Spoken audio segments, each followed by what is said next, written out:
আমি Anushree, welcome back to my channel.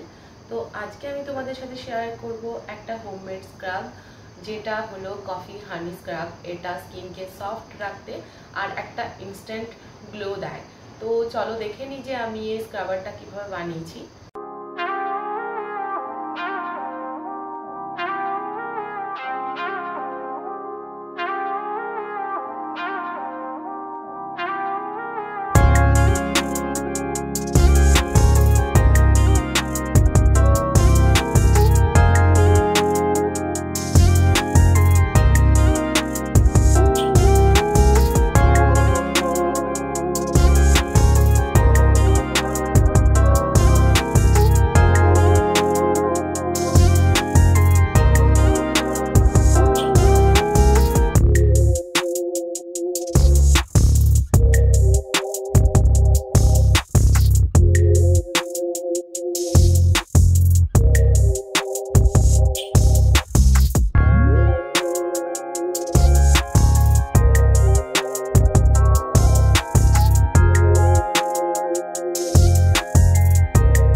তো এটার জন্য আমাকে আর এটাকে 5 মিনিটস মতো আমি এইভাবেই মুখের উপরে রেখে দিতে পারবো। কফিটা একটা স্ক্রাবারের কাজ করে, ডেড স্কিন ব্ল্যাক হেডসটাকে কমায়, আর হানিটা ন্যাচারাল একটা ময়েশ্চারাইজারের কাজ করে, যার কারণে স্কিনটা সফট থাকে। তো আমি এটাকে 5 থেকে 6 মিনিট প্যাকের মতো জাস্ট অ্যাপ্লাই করে, প্রথমে তো আমি 2-3 মিনিট স্ক্রাবিং করে নিলাম, তারপরে আমি এটাকে 2 থেকে 3 মিনিট স্ক্রাবিং করে তারপরে এটাকে আমরা 5 থেকে 6 মিনিট আবার এইভাবে অ্যাপ্লাই করে রেখে দিতে পারবো। তো চলো আমি 5 থেকে 6 মিনিট পরে ফিরে আসছি।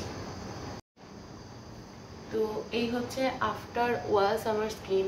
তোমরা দেখতে পাচ্ছ স্কিনটা ইনস্ট্যান্ট কতটা গ্লো করছে। কফিতে অ্যান্টিঅক্সিডেন্ট প্রপার্টিস আছে, যার কারণে স্কিনটাকে ব্রাইট করে, আর হানিতে আছে অ্যান্টিব্যাকটেরিয়াল প্রপার্টিস, তো স্কিনের যে পিম্পলসগুলো থাকে সেগুলো কমাতে সাহায্য করে। তোমরা ইনস্ট্যান্ট দেখতেই পাচ্ছ যে কি সুন্দর একটা গ্লো দিচ্ছে। তো খুব সহজেই তোমরা এইভাবে বাড়িতে একটা প্যাক বানিয়ে নিতে পারো, আর এটা সপ্তাহে 2 থেকে 3 বার ইউজ করতে পারো। এটা প্যাক হিসেবেও ইউজ করতে পারো, আর এটাকে তোমরা স্ক্রাবার হিসেবেও ইউজ করতে পারো। তো দেখা হচ্ছে পরের ভিডিওতে। অবশ্যই কমেন্ট করে জানিও কেমন লাগলো ভিডিওটা, লাইক করে দিও, সাবস্ক্রাইব করো।